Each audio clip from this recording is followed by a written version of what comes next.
बिस्मिल्लाहिर्रहमानिर्रहीम। अस्सलाम वालेकुम नाज़रीन, आप देख रहे हैं दिला स्टार। मैं हूं यासिर रशीद और स्टूडियो में मेरे साथ मौजूद हैं सीनियर सहाफ़ी राना मोहम्मद अजीम साहब। नाज़रीन, पाकिस्तानी मुल्की सियासत जो इस वक्त है वो काफ़ी गर्मी का शिकार हो चुकी है। पाकिस्तान तहरीक इंसाफ ने अपने अहदाफ सेट कर लिए हैं। आज कैबिनेट मीटिंग के बाद बहुत से वफाकी वज़रा को टास्क भी सौंप दिए गए हैं। इसके साथ साथ केपी में बल्दियाती इलेक्शन के हवाले से भी काफ़ी गहमा गहमी दिखाई देती है। सिंध की अगर सियासत पर बात करें तो पाकिस्तान पीपल्स पार्टी और अपोजिशन के दरमियान इस वक्त महाज आराई जारी है। और अगर पंजाब में देखें तो खानेवाल का ज़िमनी इलेक्शन जो है वो अपोजिशन जमातों के लिए भी एक टेस्ट केस बन चुका है। पाकिस्तान तहरीक इंसाफ के लिए तो है ही है, लेकिन अपोजिशन जमातें एक दूसरे से ज्यादा दस्तो गिरेबा हैं। तो पंजाब के अंदर ज़िमनी इलेक्शन को लेकर बल्दियाती इलेक्शन के लिए जो अहदाफ सेट किए गए हैं, इसी से बात का आगाज करते हैं। राना साहब की तरफ बढ़ते हैं। राना साहब, पीपी 206 खानेवाल का जो ज़िमनी इलेक्शन है उसमें आप क्या देखते हैं? जुमेरात को पोलिंग होगी, लेकिन आज आखिरी दिन था, तो आप क्या समझते हैं कि जो पोलिंग के लिए कैंपेन पूरी चलाई गई, उस कैंपेन में एक दूसरे पर जो इल्जाम तराशी हुई है, वो इल्जाम तराशी ऑपोजिशन को कितना मुश्किल में डाल सकती है? बिस्मिल्लाहिर्रहमानिर्रहीम। अस्सलातु वस्सलामु अलैका या सय्यदी या रसूलल्लाह, अस्सलातु वस्सलामु अलैका या सय्यदी या हबीबल्लाह। या सर, ये एक सूबाई हल्के का इलेक्शन नहीं है। इस इलेक्शन से एक चीज़ साबित हो गई है कि पीपल्स पार्टी और नून लीग में किसी भी जगह पर किसी भी किस्म का अब इत्तेफाक नहीं हो सकता। लाहौर के इलेक्शन के बाद आसिफ अली जरदारी साहब की गुफ्तगू, उनके नारों के जवाब देना, उनकी तकरीर, उनके जो बड़े करीबी लोग हैं उनकी तकरीर, और आज क्या हुआ, मैं सिर्फ आप कहो, ये फुटेज जो आप देख रहे हो, इस फुटेज में है अता तारर जो मुस्लिम लीग नून के रहनुमा है, और ये पीपल्स पार्टी के उम्मीदवार के घर के अंदर ज़बरदस्ती दाखिल हो गए हैं। ये फुटेज में नज़र आ रहा है बिल्कुल क्लियर, ये अंदर दाखिल हो गए हैं और इनके साथ सैकड़ों लोग हैं। अब ये उस पीपल्स पार्टी के रहनुमा का घर है जिसके घर पे कई दफ़ा खुद का हमले हुए हैं, कातलाना हमले हुए हैं, और उसके बावजूद ये सैकड़ों की तादाद में इनका इल्ज़ाम ये था कि अंदर वोटों की खरीदो फरोख्त हो रही है। ये तारर साहब जुलूस के साथ आए और घर के अंदर दाखिल हो गए। इनका इल्ज़ाम यह है कि अंदर खरीदो फरोख्त हो रही है। हो सकता है इधर फरोख्त हो रही हो, लेकिन इस नहज पर पहुंच चुकी है पीपल्स पार्टी और नून लीग कि दोनों एक दूसरे को सिर्फ ये नहीं कह रहे, एक दूसरे इल्ज़ाम नहीं लगा रहे, बल्कि नारे, मैं चाहूँगा कि वो नारे सुनाए जाएं कि नारे क्या पीपल्स पार्टी या मुस्लिम लीग नून को देख के क्या लगाती है, वो नारे।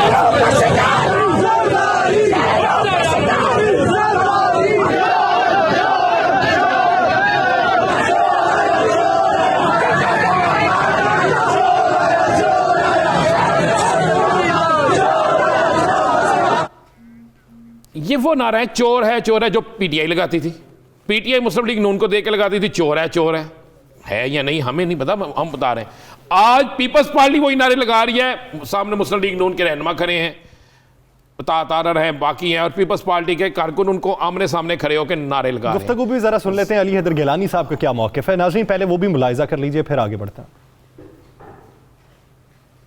इतनी बदमाशी, इतनी गुंडागर्दी देखने में नहीं मिली। ये जो लीडरान इन्होंने बाहर से किराए पे बुलाए हुए हैं, अता तारर साहब हैं, उनके साथ मुल्तान से जराइम पेशा लीडरान उन्होंने बुलाए हैं जिनके ऊपर कत्ल, अगवा, कब्ज़ों के मुकदमात हैं, और जो उम्मीदवार साहब खुद हैं राणा सलीम साहब, पर्चों में पहले भी इश्तिहारी रह चुके हैं। अगर आपके हाथों से और आपके साथ जो लोग गुल्लू भट्ट टाइप लोग जो दाखिल हुए हैं चादर और चार दीवारी का तहफ़्फ़ुज़ पामाल करते हुए, अगर कोई नुकसान हो जाता, इन्होंने तो चले जाना था अपने अपने शहरों में, तो खानेवाल का नुकसान कौन पूरा करता?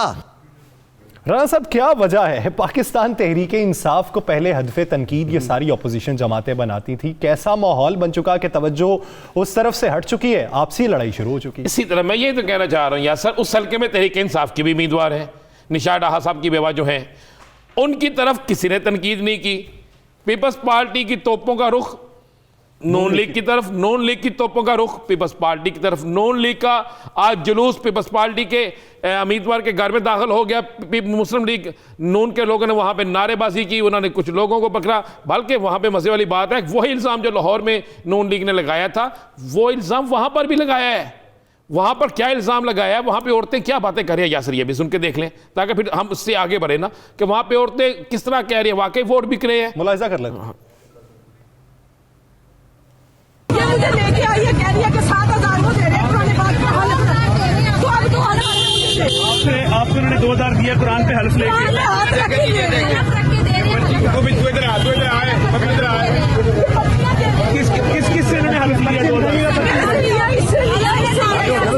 अगर कुरान पाक में ये रिश्वत दे रहे हैं तो हराम काम कर रहे हैं यहाँ पे, तो शर्म आनी चाहिए।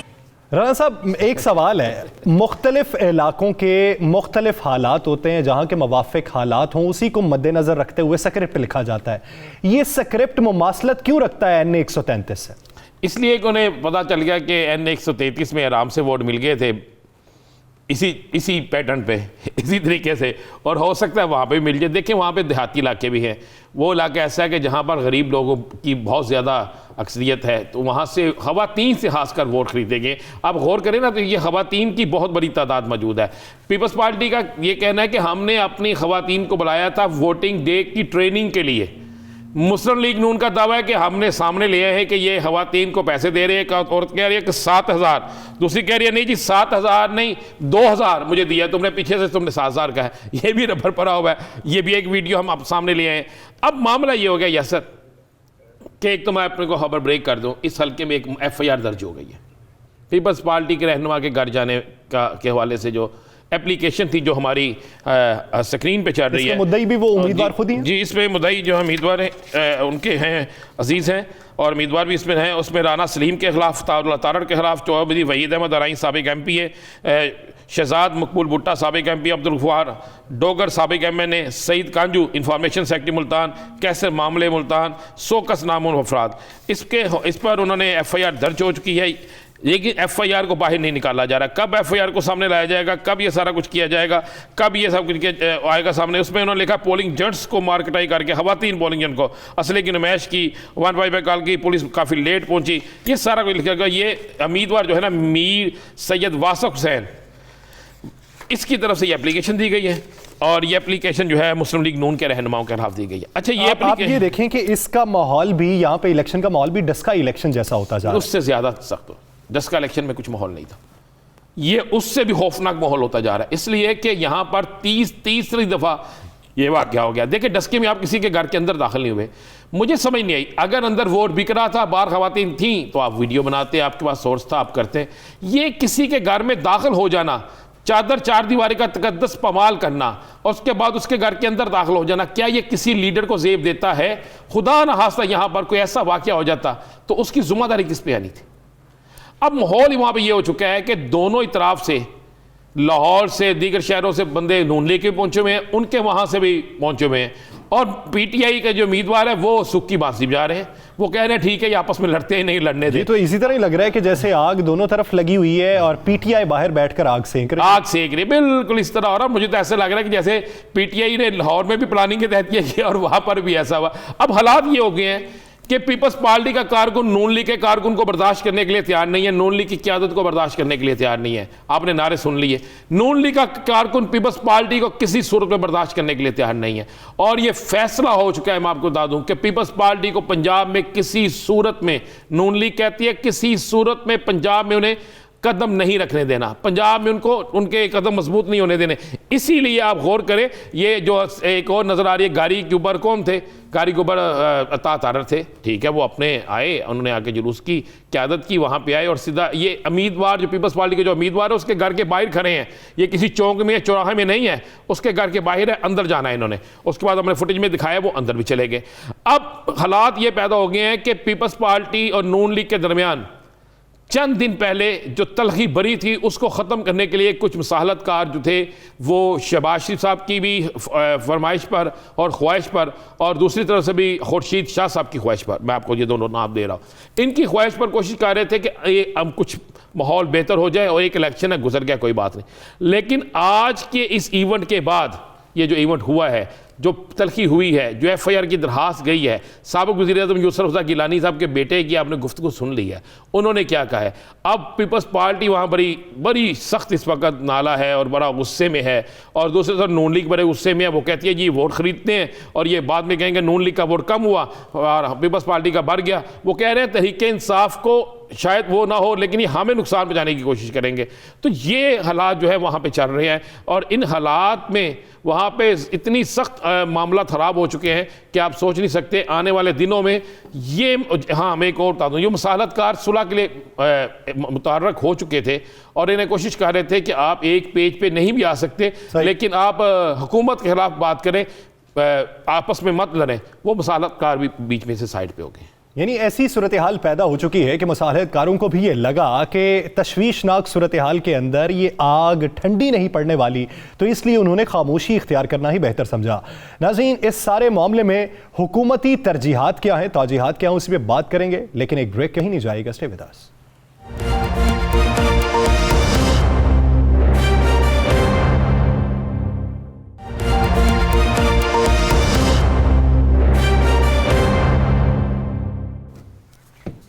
Welcome back. नाज़रीन, सिंध की अगर सियासी सूरत हाल पे बात करें तो पाकिस्तान पीपल्स पार्टी जो सिंध की हुक्मरान जमात है वो एक तरफ है और बाकी तमाम अपोजिशन जमातें एक नुक्ते पे एक तरफ हैं।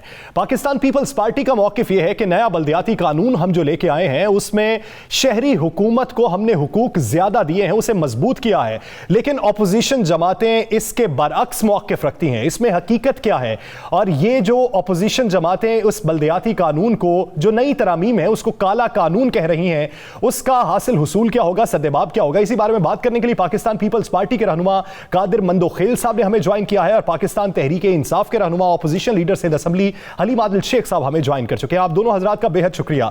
कादिर मंदोखेल साहब, सबसे पहले आपकी तरफ आऊंगा। एक बल्दियाती कानून में तरामीम के बाद उसे नए कानून की शक्ल दे दी गई, आप क्या समझते हैं अपोजिशन का जो मौक़िफ़ है, जो काला कानून कहा जा रहा है, जो शहरी हुकूमत के तहफ़्फ़ुज़ात को उजागर किया जा रहा है, वो किस वजह से किया जा रहा है और उसमें सिंध हुकूमत जो है वो कितनी संजीदा दिखाई देती? बहुत शुक्रिया। देखिए, पहली बात तो ये कि 6 महीने पहले जो बल्दियाती सेटअप था यहाँ पे, जिसको हम 2013 का कानून कहते हैं, इसी कानून के तहत एमक्यूएम के वसीम अख्तर साहब ने 4 साल टेनोर पूरा किए, including all over the Sindh. ठीक है, अब उस कानून में ये एमक्यूएम के दोस्त और दूसरे लोग, पीटीआई तो अभी आई, तो ये वो एतराज करते थे कि जो सॉलिड वेस्ट मैनेजमेंट यानी कचरा उठाने वाला जो डिपार्टमेंट है या कंपनी है वो भी मेयर के अंडर किया जाए और पानी सप्लाई वाले जिसको हम वाटर बोर्ड कहते हैं वो भी इनके अंडर किया जाए। तो मौजूदा बिल में ये दोनों चीजें मेयर के अंडर करती है। नंबर 1 बात। इससे थोड़ा सा पीछे चले जाए, 2001-2002 का कानून, ये अभी तक डिस्ट्रिक्ट सिस्टम और उससे पहले वाला था टाउन सिस्टम। तो हमने इस वाली बिल में सिर्फ इतनी चेंजेस की है कि 2001-2002 वाला जो टाउन सिस्टम तो वो लाया बजाय डिस्ट्रिक्ट की। अब इस टाउन सिस्टम में जमात इस्लामी के नियामतुल्लाह खान साहब 4 साल पूरे कर चुके उसी सिस्टम के तहत, जबकि ये जो 2 डिपार्टमेंट थी उनके पास नहीं थे। फिर उसके बाद एमक्यूएम के मुस्तफा कमाल साहब जो मौजूदा पीएसपी के सरबराह, वो भी 4 साल टेनोर उसी टाउन सिस्टम के तहत वो पूरा कर चुके हैं। अब सवाल ये है कि ये जो अपोजिशन है वो एक पेज पे नहीं, अभी जो उन्होंने ऑल पार्टी कॉन्फ्रेंस बुलाई एमक्यूएम में, उसमें जमात इस्लामी गई नहीं और एमक्यूएम पीएसपी जो है ना उसको दावत नहीं दी गई, जबकि पीएसपी यही मुस्तफा कमाल साहब 4 साल गुजार चुके हैं। अब इन दोनों चीजों में ये जो आर्टिकल आपके सामने आगे आएगा, आर्टिकल 140 का, ये जो लिसानियत मिला है। मंदोखेल साहब, बाकायदा 19 तारीख को पीपल्स पार्टी तहरीक इंसाफ और जमात इस्लामी आपके इस कानून के खिलाफ एहतजाज कर रही है। 100 बिस्मिल्लाह, इसमें परेशान होने की क्या बात हो गई है मेरे भाई? ये दिन भी हमने कराची में देखे हैं कि 25-25 कत्ल होते थे। ये दिन भी हमने देखे हैं कि सारे अमला को वो करते थे। ये दिन भी हमने देखते थे कि सुबह जाते हुए ये पता नहीं था शाम में वापस आएंगे कि नहीं आएंगे। जिस हल्के से मेरा ताल्लुक है बल्दिया टाउन, वहां तो बड़ी नामी गैर दहशतगर्द थे, वो दौर भी हमने गुजरा है। लेकिन सवाल ये है, आपके सामने एक सवाल छोड़ रहा हूं पीटीआई के रहनुमा के सामने, हमने तो बाकायदा सिंध असेंबली से कानून पास किए, पहले हमने खतूत लिखे, इनके तजावीज मांगे, गो के तजावीज मुमकिन है 100% में नहीं किया होगा, तो उसका अगला स्टेप यह है कि असेंबली के फोरम पे डिबेट हो जाए। डिबेट का अशर नशर आपने देख लिया, जिस तरह बजट में उन्हें चारपाई लेके आते यहाँ भी वही तमाशा किया। उसके बाद भी पीटीआई के फिरदौस शमीम नकवी साहब को मैंने दावत दी, इनके साथ टाइम फिक्स हुआ सईद गनी साहब के दफ्तर में नासिर शाह के साथ 3 बजे।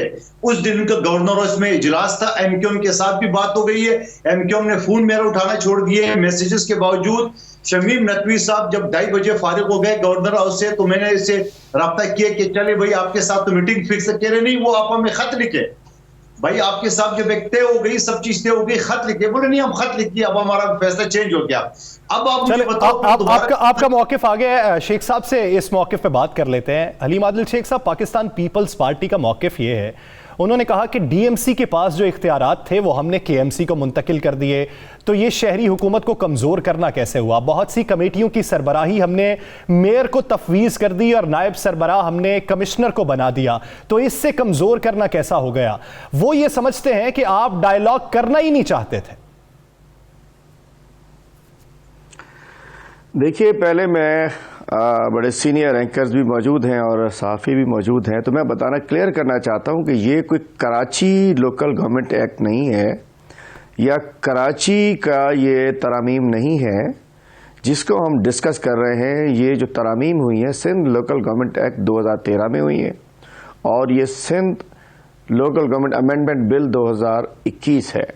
तो ये सिर्फ कराची का इशू नहीं है, ये पूरे सिंध का इशू है। अब मैं क्लियर करता चलूँ, मोहतरम बंदुखैल साहब चूँकि हमारी असम्बली में नहीं है, तो मैं अर्ज करता चलूँ कि ये शुरू से ही जो अमेंडमेंट बिल लेकर आए, एक तो इशू हमारा सिर्फ अमेंडमेंट बिल नहीं है, हम ये समझते हैं कि इस जो लोकल गवर्नमेंट सिस्टम है, जो आर्टिकल 140A की रूह के मुताबिक जिसको डिवॉल्व होना है, जिसमें डिवोल्यूशन होनी है, मरकज, province and then local government districts, उसके अंदर पीपल्स पार्टी ने एनएफसी चाहिए, पीएफसी नहीं देना। सूबा सिंध तक वो चाहते हैं कि सब लोग आके सजदा करें, बिलावल हाउस का, सीएम हाउस का, चीफ सेक्रेटरी का, मिनिस्टर का। ऐसा नहीं है, इख्तियारात देने हैं। आर्टिकल 140A के तहत इंतजामी, सियासी और माली इख्तियारात ट्रांसफर कर देने हैं, उनको हवाले कर देने हैं। और ये जो कुछ हुआ है आर्टिकल 2013 में, उसमें आर्टिकल 140A की खिलाफ वर्जी है, article 7 of the constitution of Pakistan, article 8, article 32 की खिलाफ वर्जी हुई है, जिसमें को इन्होंने रूंद के लेकर आ गए और इसके बाद अमेंडमेंट भी उसके साथ लेकर आए। तो हम तो 2013 के एक्ट को ही नहीं मानते, हम समझते हैं कि उसको निकालना पड़ेगा। जैसे कुएं से जब तक कुत्ता ना निकाला जाए कुआं साफ नहीं होता, दुम निकालने से, कान निकालने से कुछ नहीं होता। पूरा आर्टिकल एक्ट 2013 बमाए अमेंडमेंट्स उसको निकालना पड़ेगा। अब मैं आता हूं, मंदुखैल साहब ने कहा कि हमने मौका दिया, तो देखिए कानून साजी में क्या होता है। मैं भी अपोजिशन लीडर हूं, मैं थोड़ा बहुत इसका एक पॉलिटिकल एक्टिविस्ट भी हूं। हमारे रूल्स की है, रूल्स ऑफ प्रोसीजर्स असेंबली के, उसके आर्टिकल 99 के तहत कोई भी नया बिल आता है उसको पहले फाइनेंस बिल के अलावा कोई बिल आता है उसको पेश किया जाता है, उसके बाद वो सिलेक्ट कमेटी में जाता है या स्टैंडिंग कमेटी में जाता है। स्टैंडिंग कमेटीज में आपको पता है अपोजिशन का कोई नुमाइंदा नहीं है, पीएससी में भी वहां कोई नुमाइंदा नहीं, अजीब गरीब वहां गवर्नमेंट है सिंध के अंदर, कोई no PSC, no standing committee. चलो ठीक है ना, ये बिल लाया गया और 2 दिन दिए जाते हैं, मिनिमम 2 रोज दिए जाते हैं, मेंबरान पढ़ लें ताकि अमेंडमेंट्स दे सकें।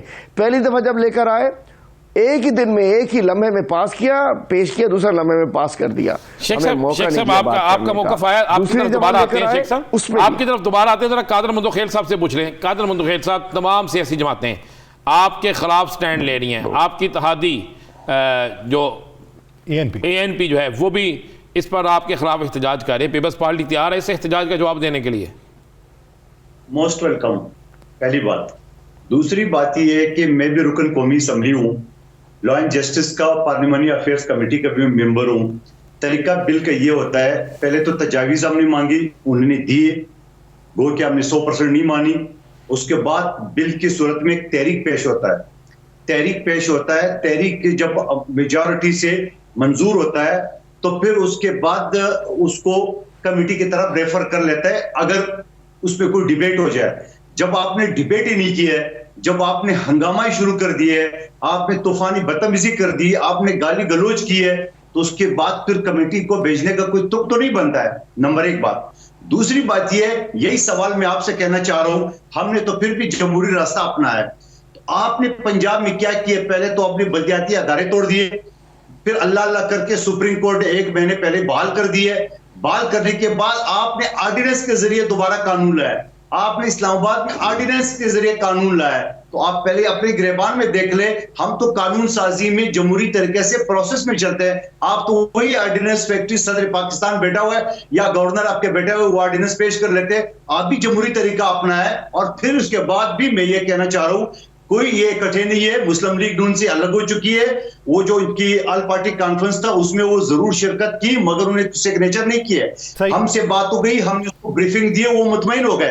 दूसरी बात ये पीएसपी को उन्होंने शमूलियत नहीं की है। जमात इस्लामी अलग है, ये तो खुद जो है एक पेज बनी है। क्या हमारे खिलाफ तहरीक चलाएंगे? और फिर भी अगर चलाना चाहता है तो हम मोस्ट वेलकम करते हैं। चले उनकी मनसूबाबंदी जान लेते हैं। हलीम आदिल शेख साहब, जिस तरह कादिर मंदू खेल साहब इशारा कर रहे हैं, इसी पे वजीर तलात ने भी बात की, इसी पे सीएम सिंध ने भी बात की कि आपका दोहरा मायार है। पंजाब के तर्ज के ऊपर हमने इकदाम नहीं उठाया, ना विफाकी दारुल हुकूमत के तर्ज के ऊपर उठाया, हमने तो जमहूरी तरीका अपनाया।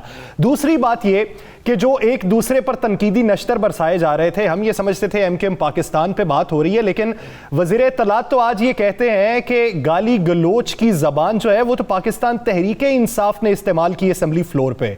उनका इशारा आपकी तरफ है। देखिए, मैं आपसे बताना चाहूँ, पहले तो मैं एक चीज़ और ऐड कर दूँ, चूँकि आप शायद बात शिफ्ट कर जाएं। बड़ा अहम इशू मैं रेस करना चाहता हूँ इसी मौके के ऊपर। एक तो मैं बताना चाहता हूँ कि वो बातचीत का मौका मंदू खैल साहब फरमा रहे हैं, हमें डिबेट के लिए ओपन ही नहीं किया गया, इधर पेश किया उधर मंजूर कर दिया, तो वो एक मिनट भी नहीं दिया जिसके अंदर कोई बात कर सके। हमारा तो इशू ये था कि हम बात करना चाह रहे हैं, डिबेट का हिस्सा बने, हमें शामिल करें, सब सुने, मेंबरान भी सुने, कौम भी सुने, उसके बाद फैसला कर दे मेंबरान, लेकिन वो नहीं सुना गया। चलिए, लेकिन दूसरी बात, उस रोज़ जो वज़ीर आला सिंध ने उस सिंध असम्बली में जिसमें करारदाद पाकिस्तान पेश हुई थी, जीएम सैयद साहब ने पेश की थी, उस सिंध असम्बली में जो कि पाकिस्तान की असम्बली थी, जिसको जहां सबसे पहले लियाकत अली खान साहब ने, खान लियाकत अली खान ने पाकिस्तान का झंडा लहराया था, जहां कायद आज़म ने जिस असम्बली में उसको, कायद आज़म भी जिस असम्बली में होते थे, जहां पाकिस्तान के फैसले किए गए, उस असम्बली में वज़ीर आला ने कहा कि हमें मजबूर ना किया जाए कि सिंध कुछ और सोचने में मजबूर हो जाए। क्या सोचने में मजबूर हो जाए? किस किस्म की धमकियां दे रहे हैं, किस किस्म की लिसानियत फैला रहे हैं, किस किस्म की डिवाइड पैदा कर रहे हैं, क्या सोचेंगे? मतलब बात यह है कि सिंध हुकूमत है, वो वज़ीर आला हैं, वो सिंध अलग है, 5-6 करोड़ सिंधी वो मुहिब वतन है सारे। मतलब ये सिंध कार्ड खेलकर अगर पानी की शॉर्टेज हो जाए, बारिशें कम आए, वो कहते हैं सिंध पे हमला हो गया। अगर इल्जाम लगा रहे हैं, इसी पे मौक़िफ़ कादिर मंदू खेल साहब का जानेंगे, लेकिन नाज़रीन यहाँ पे लेनी है एक शॉर्ट ब्रेक। मैं वापस आता हूँ, ब्रेक से वापस आता हूँ, मौक़िफ़ आपका लेता हूँ, ब्रेक पे जाना है, ब्रेक से वापस आके आपका मौक़िफ़। देखिए, एक सेगमेंट था हमारा, मैं जा रहा हूँ उसके बाद। जी जी, आप साथ ही हैं, ब्रेक पे जाना है, ब्रेक के बाद वापस आता हूं, बात को यहीं से कंटिन्यू करते हैं। नाज़रीन कहीं नहीं जाए।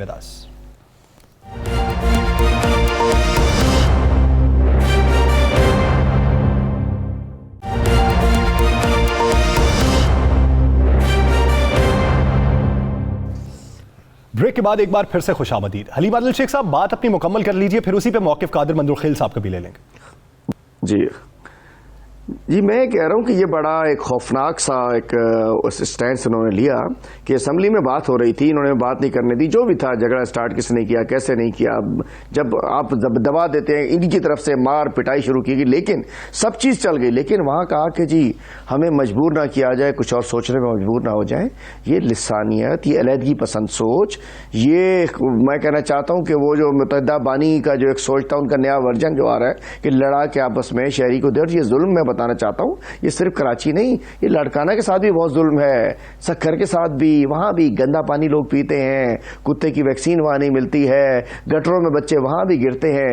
लेकिन उसको मतलब अगर करप्शन को बेनकाब करो, अगर इनसे कहो कि आप गलत कर रहे हो, तो उसको खुदा न खास्ता अलहदगी की धमकी देना, लिसानियत की बात करना, तुम अकलियत हो, हम ये करते हैं और सिंध कुछ और सोच रहा है, हम मजबूर ना हो जाए सोचने के लिए। मैं कहना चाहता हूं उस दिन शर्मिंदा होगी सिंध असम्बली भी, हम सब शर्मिंदा हो गए। और ये मैंने प्राइम मिनिस्टर को खत लिखा है, मैंने प्रेसिडेंट साहब को खत लिखा है, मैं सबसे कह रहा हूं कि मुश्तरी होशियार बाश, ये हो क्या रहा है? हर बात पर कहा जाता है सिंध पर हमला हो गया, हॉस्पिटल, सुप्रीम कोर्ट फैसला करते हैं हॉस्पिटल मर्ग वफाक में जाएंगे, कहते सिंध पे हमला हो गया।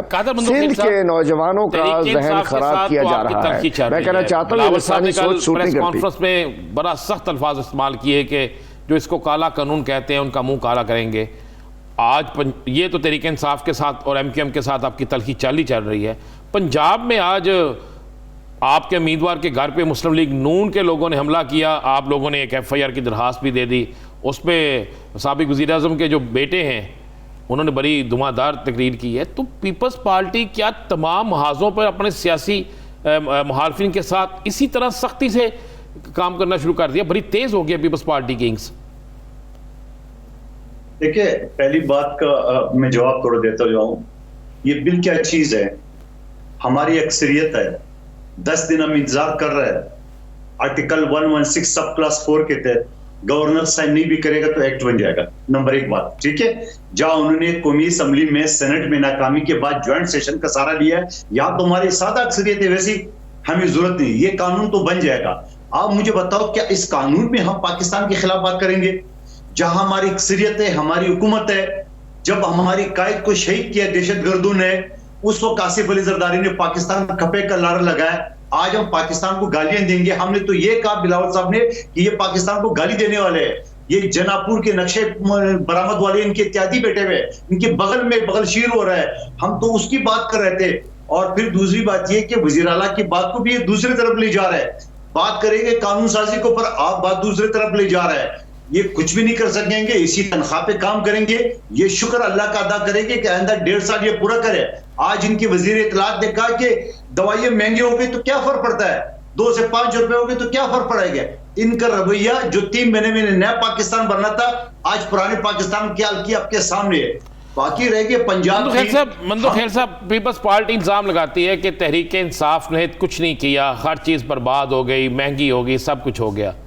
तहरीक इंसाफ इल्ज़ाम लगाती है कि सिंध को आपने खंडर बना दिया। सिंध में जो है हलीम आदल शेख साहब ने पिछले दिनों हलीम आदल शेख साहब ने दिखाया भी था कुछ कि स्कूलों के अंदर भैंसें हैं। पीपल्स पार्टी 14 साल से है, तहरीक इंसाफ 3 साल से है, तब पीपल्स पार्टी तब्दीली क्यों नहीं ला सकी? देखिए, पहली बात तो ये कि इसको 14 साल में आप इसका पिछले ये 4-5 साल गुजार के, बाकी तो मुसलसल MQ इस सदार रही है सिंध हुकूमत का। नंबर 1 बात। दूसरी बात यही मैं इनको गिना रहा हूं, पुख्तनख्वा में 8 साल इनकी भी हुकूमत नहीं, 9 साल चल रहा है। हमने सिंध में कार्डियोवेस्कुलर का जो हॉस्पिटल है 10 जिलों में और कई चौराहे पे हमने स्टैंड बाय गाड़ियां जो वाइड लेवल का है, जो दिल का सबसे महंगा तरीन इलाज है वो सिंध में हो रहा है। जिना अस्पताल में आप देखें, यहाँ पे जो जदीद मशीनरी आई है वहां पे आगा खान में नहीं है। उसके बाद बेनजीर ट्रॉमा सेंटर आप देख रहे हैं, इलाज फ्री हो रहा है। फिर आप लीवर ट्रांसप्लांट देखिए, जहां पिंडी में अलशफा वाले 50 तक 75 लाख रुपए लेते हैं, यहाँ गंबट में अली मादरी शेख साहब गवाह इस चीज की, वो फ्री हो रहा है। उसके अलावा फिर दूसरी तरक्याती देखे, बहुत सारी चीजें कराची में जहां काम शहरी हुकूमत ने करना था, जिस बिल के ऊपर लड़ रहे 35 साल से हुकूमत हमने किया। आपको 6 महीने पहले कराची कचरा नजर आता, अब आपका टीवी चैनल और दूसरे कचरा क्यों नहीं दिखा रहे है? नहीं तो इसी वजह से नहीं दिखा रहे। अब क्योंकि हमारा एडमिनिस्ट्रेटर आ गया, इनको पता चल गया मेरा सीट। हलीम आदल शेख साहब, कादिर मंदोखेल साहब के मुताबिक सिंध इस वक्त तरक्की की तरफ गामजन है। आपकी तमाम की तमाम तनकीद जो है वो तो बेसूद जा रही है। दूसरी जानिब बाद सिंध इन्वेस्टमेंट कॉन्फ्रेंस में CM सिंध और चेयरमैन PPP दुबई में मौजूद हैं, वो सिंध के अंदर सरमायाकारी ला रहे हैं। आप ये कहते हैं पाकिस्तान पीपल्स पार्टी ने सिंध के लिए किया कुछ नहीं? देखिए जी, आज आप गूगल पर जाकर लिख लीजिए और ज़रा उसमें चेक कर लें कि जी डेवलपमेंट कोई सिंध का नाम नहीं आएगा, हेल्थ कोई सिंध का नाम नहीं आएगा। आप ज़रा लिखें डॉग बाइट केसेस, टॉप के ऊपर सिंध आ जाएगा। एड्स अमेरिकन अखबारों में लिखा आ रहा है, न्यूयॉर्क टाइम्स में आता है कि जी एड्स सबसे ज़्यादा खतरनाक 5000 एड्स के मरीज एक शहर लाड़काना में, जो इनका लाड़काना शहर में आ चुके हैं। उसके अलावा जिस NICVD का जिक्र किया उन्होंने किया, तो मैं अर्ज करता चलूँ, NICVD पे करप्शन के केसेस के चल रहे हैं, नैब के केसेस चल रहे हैं। NICVD में जब कोविड बंद था तो 5 करोड़ रुपए जहाज के इन्होंने किराए लिए थे। NICVD में डॉक्टर्स 65 लाख रुपए तनख्वाह से लेकर 7 लाख तक की आखिरी तनख्वाह है, जिसके अंदर लाखों लोगों का इलाज हो सकता है। NICVD एक करप्शन का गोरख धंधा है, जिसके इनके बहुत बड़े सीनियर एक रहनुमा सेनेट के अंदर, वो उसके अंदर 1 करोड़ से ज्यादा 1.5 करोड़ 80 लाख रुपए सालाना उसके अंदर फीस ले रहे हैं। जिना अस्पताल में जाइए तो सही, दवाइयां नहीं मिलती है। सिंध के अस्पतालों में जाइए, कोविड की दवाइयां बिकती है, कुत्ते की वैक्सीन नहीं मिलती है। कोरोना फंड में गबन हुआ है, चाहे वो जो आप पे इल्जाम आ रहा है आपकी हुकूमत पे, मैं समझता हूं दोनों की इंक्वायरी करानी चाहिए ना। देखिए, इंक्वायरी में बिल्कुल सब, कहीं करप्शन हो, कहीं करप्शन हो, मैं पूरी बात कर दूं, कहीं करप्शन हो, कोरोना फंड में हो, कहीं हो, कुछ हो, इंक्वायरी होनी चाहिए, फ्री फेयर ट्रांसपेरेंट होनी चाहिए और किसी को माफ नहीं करना चाहिए। लेकिन सिंध में आपने देखा हो, गधे गाड़ी की एम्बुलेंस से आपने सिंध में देखी होंगी, आज पंजाब में हेलीकॉप्टर एम्बुलेंस आ चुकी है रेस्क्यू पे, वहां गधा गाड़ी, चिंची, रिक्शा, मतलब मोटरसाइकिलों के ऊपर मरीज जा रहे होते हैं, माएं बेचारियां अस्पताल के बाहर कचरा कुंडी के ऊपर बच्चे जन्म दे रही हैं। सिंध के अस्पतालों में जाइए तो सही आप, सिंध के अस्पतालों के दवाइयां मिलने को तैयार नहीं होती हैं, दवाइयां बिक रही हैं मार्केट के अंदर, सेवन अस्पताल की दवाई बिक रही है। सिंध में एसएचओ की गाड़ी से 67 केजी चर्स बरामद करती है रेंजर्स, पुलिस उसको छोड़ देती है। वजीर आला के जिले के अंदर पुलिस चर्स बेच रही है, दवाइयां मार्केट में बिक अगर रही आप है। ये समझते हैं कि सिंध इस वक्त बर्बाद हो चुका है और बर्बादी की जिम्मेदार पाकिस्तान पीपल्स पार्टी है, तो क्या बल्दियाती इलेक्शन और अगले आम इंतखाबात में आपको उम्मीद है कि आपकी कारकर्दगी ऐसी रही कि अवाम आपका चुनाव करेंगे? देखिए, इस वक्त भी सूरत हाल है, इस वक्त पिछले 2018 में 13 सीटें अगर इलेक्टेड सीटें अपोजिशन के पास होती, अदर देन पीपी होती, तो टोटल इस वक्त 16 सीटों का फर्क है। 69 अपोजिशन है, 99 पीपल्स पार्टी है, 85 मेजॉरिटी है, 16 सीटों का बैठे हुए हैं, आप ही की सीट पे वो भी जीते हुए हैं। मैं पूरी बात कर लूं, मैं आपके सवाल का जवाब दे दूं, उसके बाद जी मैं आपकी सवाल का जवाब दे दूं, उसके बाद मंदू खैल साहब बोले, बीच में नहीं बोल रहे, उन मोहतरम है वो भी हमारे लिए। देखिए, 13 सीटों का सिर्फ फर्क है और इंशाअल्लाह अगला चीफ मिनिस्टर इमरान खान का सिपाही होगा। सिंध का local government system Tehreek Insaf जीतेगी।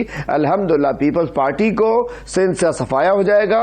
अगली गवर्नमेंट सिंध में तहरीक इंसाफ की होगी और इंशाअल्लाह कराची का मेयर भी हमारा होगा, सफाया हो जाएगा और अगला वजीर आला जो है वो तहरीक इंसाफ का होगा। चलो देखिए, मैं एक चीज बताऊं मोहतरम, मैं आपको देखो, आलिम आदिशी आप गूगल की बात कर रहे हैं, मैं आपको अस्पतालों का नाम बताया, शहरों का नाम बताया, उसको भी छोड़िए। मेरे हल्के में 6 महीने पहले, जहां 15 दिन पहले पार्टी ने मुझे भेजा, 33 साल में हमारा कोई वहां से बंदा नहीं जीता है। मैं पिछले इलेक्शन में 6ठे नंबर पे था, पहले पीटीआई पहले नंबर 2000, क्योंकि 15 दिन पहले मुझे भेजा।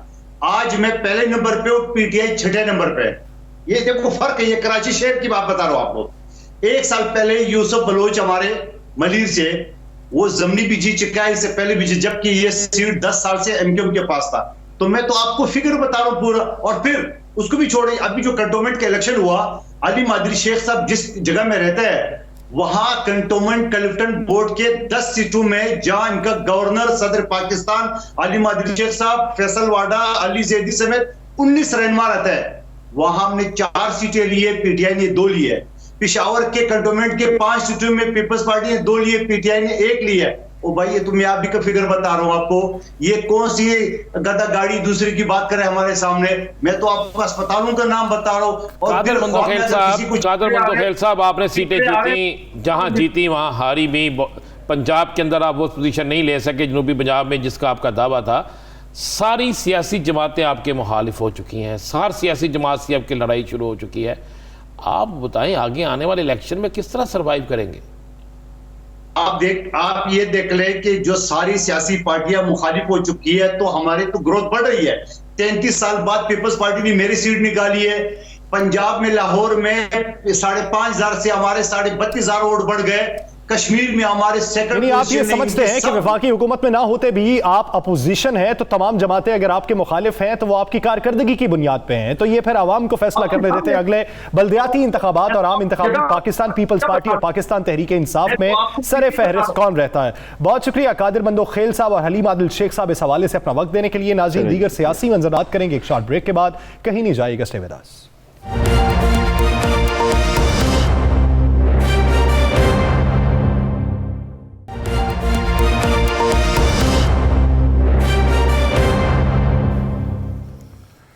ब्रेक के बाद एक बार फिर से खुशामदीद। नाज़रीन, 1 महीने बाद हुकूमत को कुछ अच्छी तवक्कुआत हैं। वो पाकिस्तान तहरीक इंसाफ की ग्रोथ के हवाले से भी हैं, मुल्क की मईशत में ग्रोथ के हवाले से भी हैं और मुल्क की सियासी सूरत हाल में भी ऊपर आने के हवाले से हैं। वो जो तवक्कुआत हैं उस पे बुनियादी वजह क्या है, उसकी बेस क्या है, ये जानते हैं राना साहब से। राना साहब, आज की जो कैबिनेट मीटिंग है, उस कैबिनेट मीटिंग में बहुत से वफाकी वज़रा को टास्क सौंपा गया है। टास्क में पॉजिटिव जो रवैया है वो भी देखने को मिला है, तो आपकी इत्तलात क्या है इस बारे? देखें यासर, तहरीक इंसाफ बिलखसूस वज़ीर-ए-आज़म इमरान खान साहब जो हैं वो फाइनल कर चुके हैं अब तेज़ तरीन इनिंग्स के, वो जिसे हम कहते हैं T20 भी नहीं T10 खेलना चाहते हैं। और उन्होंने अपने दोनों सूबे ख़ासकर पंजाब और KP के इनके वज़रा, इनके वज़ीरों को और उसके बाद वफाकी काबीना के अरकान को ये वाज़े तौर पे कह दिया है कि अब आप जो चाहते हैं, जिस तरह चाहते हैं, हम उसी तरह की सहूलतें मिलेंगी, उतना ही रिलीफ हम आवाम को देने की कोशिश करेंगे। लेकिन आप ये देखना यह है कि रिलीफ देने की कोशिश के बावजूद रिलीफ क्यों नहीं पहुंच रहा। कौन सा वज़ीर जो है वो रिलीफ जिसकी वजारत में नहीं पहुंच रहा वो अपनी ब्यूरोक्रेसी के आगे या अपने दीगर अमले के आगे बेबस है। वो वहाँ पर ना पहुँचना में उस जितना कसूर उसकी ब्यूरोक्रेसी का होगा उतना ही उसका होगा। आखिरी वार्निंग है, तेज़ हो जाए। अब तहरीक इंसाफ जिस तरह आपने कल देखा वज़ीर आज़म ने लाहौर में नौजवान उसका प्रोग्राम वहाँ पर 3 इवेंट थे जिनका इफ्तिताह किया गवर्नर हाउस के अंदर, मैं भी वहीं पे था, तो बड़े पूरा इत्मीनान थे। और उसके बाद उनकी जो टीमें वहाँ पे मुतहर्रक हुई जी एक जगह हेल्थ कार्ड लेकर जाएंगे, उसके बाद महंगाई कार्ड जो है जिसको ख़त्म करना, सस्ता राशन कार्ड जो है वो भी, उसके लिए भी आज उन्होंने गली गली मोहल्ले शुरू कर दिया। उसके बाद उन्होंने कहा जी सब्जियाँ, आज सब्जियों के रेटों में भी काफ़ी फ़र्क आया, यानी वो टमाटर जो हम 200 से 100 से आज 35 आलू और तीनों की कीमत काफ़ी नीचे आने शुरू हो गई। बाकी चीज़ों में भी वो उनके बकौल यह है कि बाकी चीज़ों में भी आएगी। और वो कहते हैं हमारा टारगेट ये है कि हमने जितने करोड़ ख़ानदानों को सस्ता राशन देना है, सस्ता राशन कार्ड देना है, हम उसको 1 महीने के अंदर अंदर पहुँचा दें, हेल्थ कार्ड पहुँचा दें। जब ये दोनों चीज़ें पहुँचा देंगे तो उनका अंदाज़ा यह है कि अगर 1 करोड़ ख़ानदान भी तहरीक इंसाफ के इस काम से मुतमिन हो जाता है तो 1 करोड़ का मतलब है 10 करोड़, 11 करोड़ लोग, उस खानदान में 10 लोग भी हो सकते हैं, 5 भी हो सकते हैं, 6 भी हो सकते हैं। इस तरह उन्होंने एक अंदाजा लगाया कि उससे हमारी ग्रोथ बढ़ेगी, उससे हमारी पोजीशन बेहतर होगी और हम अपोजिशन का जवाब दे सकेंगे। इस पर एक चीज बड़ी यासर जो अहम चीज है, इस पर यह भी कहा गया कि आखिरकार वो कौन से नासर है कि तमाम तर इक़दामात के बावजूद कामयाब नहीं होने देते।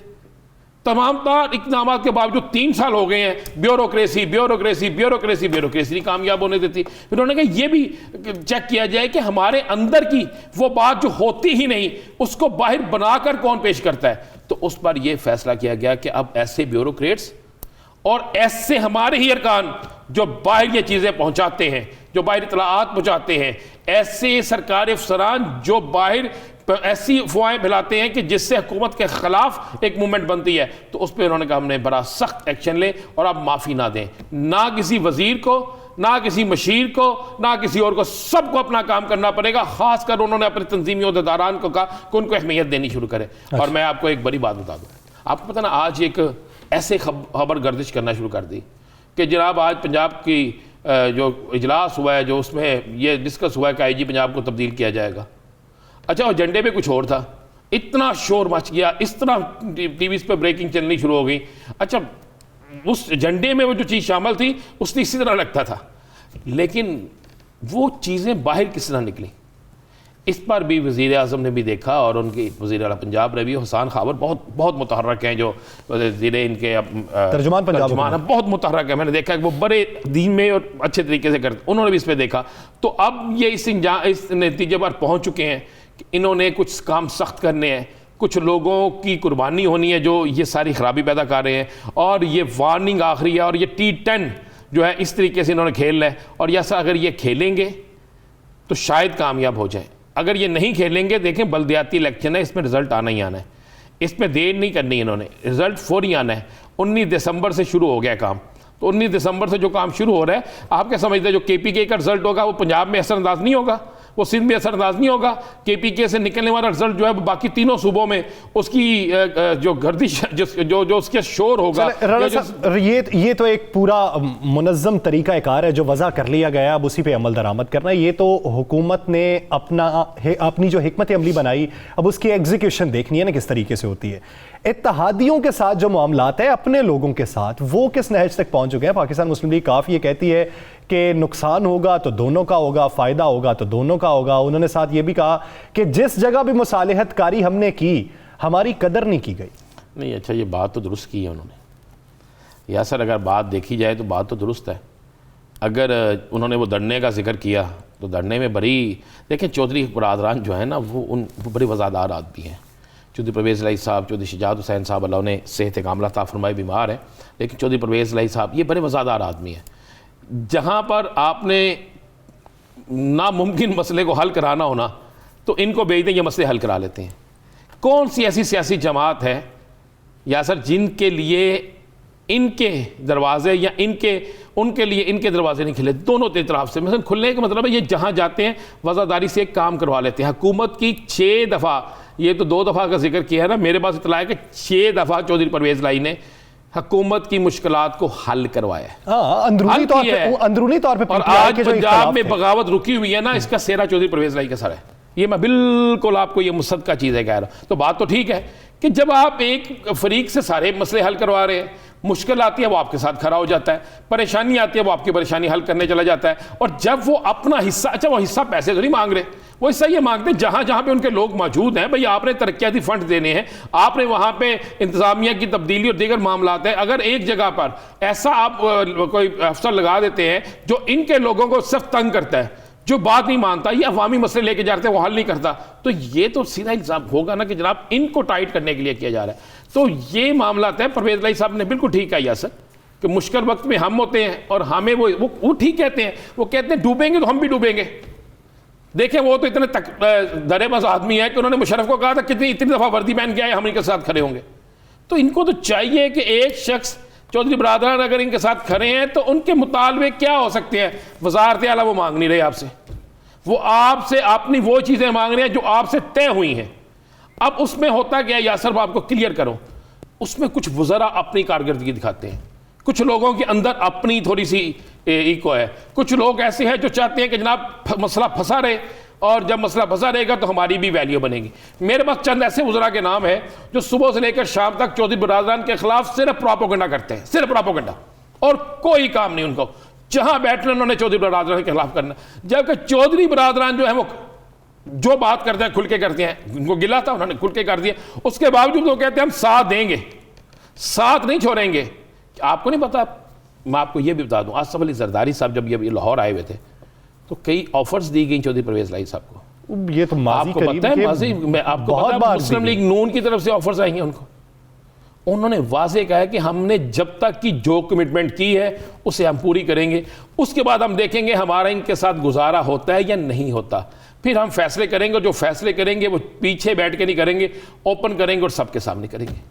तो अब इतना गिला तो बनता है। और अगर अब भी इन्होंने अपनी इत्तेहादियों को राजी ना किया यासर, मेरे पास तो इतला ये है कि इत्तेहादियों को राजी करने का फैसला कर लिया गया है और बल्दियाती इंतखाबात में गुजरात, मंडी, बहाउद्दीन, अटक, सरगोदा और लाला मूसा, इन जगहों पे जो इनकी है डिमांड, जहाँ पे बल्दियाती है, खुशाब, इन जगहों पे इनके लोगों को। लेकिन आप ये देखें कि जितने भी इत्तेहादियों को राजी किया गया इन 3 सालों में शॉर्ट टाइम के लिए किया गया। देखिए बिल्कुल इसी तरह किया गया। इस मुकाबले में तो सिर्फ एक ही शख्स है जो मास्टर था, उसका नाम था आसफ अली जरदारी। उसको पता था मैंने अपने साथियों को किस तरह मनाना है। लेकिन यहाँ पर मामला यह है कि वज़ीर आज़म जितनी मर्जी कोशिश कर ले, नीचे भी तो खेलना चाहिए ना। कभी ऐसा नहीं होता कि टीम के एक बेहतरीन खिलाड़ी के साथ आप पूरा मैच जीत जाए, ऐसा नहीं होता। टीम में कम से कम 7 खिलाड़ी अच्छे हों तो मैच जीता जाता है। आज तक कोई एक इत्तेहादी ऐसा है जिसे कोई गिला नहीं रहा, वो शेख रशीद साहब है, उसके अलावा तो सबको ही गिले रहते हैं। नहीं, शेख रशीद साहब को बड़े गिले हैं, ये ना कहें आप। शेख साहब आके सामने नहीं कहते, लेकिन बहुत गिले हैं शेख साहब को भी। लेकिन शेख साहब के जितने गिले हैं ना, उससे ज्यादा शेख साहब की मौजें हैं या नहीं मौजें हैं तो मुझे बताएं, उससे ज्यादा मौजें हैं। लेकिन चौधरी बरादरान जो हैं वो आज बिल्कुल उन्होंने दुरुस्त बात की है परवेज़ इलाही साहब ने, और चौधरी परवेज़ इलाही के साथ इनको अपने इत्तेहाद को कायम रखना होगा। ये ना सिर्फ पंजाब के लिए, वफाक के लिए भी है, और ताकि इनके ये तासर भी जाए कि जो इनके साथ हैं वो आने वाले वक्तों में भी इनके साथ रहेंगे। और इसके लिए वज़ीर आज़म पाकिस्तान जो है इनको खुद अपना रोल अदा करना पड़ेगा। अगर वो आप समझेंगे नीचे कुछ लोग ये सब कुछ कर लेंगे, तो नीचे वाले काम कम करते हैं, बिगाड़ते ज़्यादा है। अगर पाकिस्तान तहरीक इंसाफ ने सिर्फ क्रेडिट ही लेना है और अपने नाम का ही लेना है तो फिर जो फैसले किए गए हैं उसी पे मिन्नो अमल करें। लेकिन अगर गुड गवर्नेंस पे काम करना है तो फिर इत्तेहादियों के भी जो मुतालिबात हैं उस पर भी अमल दरामद करना होगा, उस पर भी नजरसानी करनी होगी ताकि बेहतर फैसले हो सकें और हुकूमत बेहतर तरीके से आगे चल सके। नाज़रीन, द लास्ट आवर से मुझे आरिम साहब को दीजिए इजाज़त। अपना बहुत सा ख्याल रखिएगा। अल्लाह निगहबान।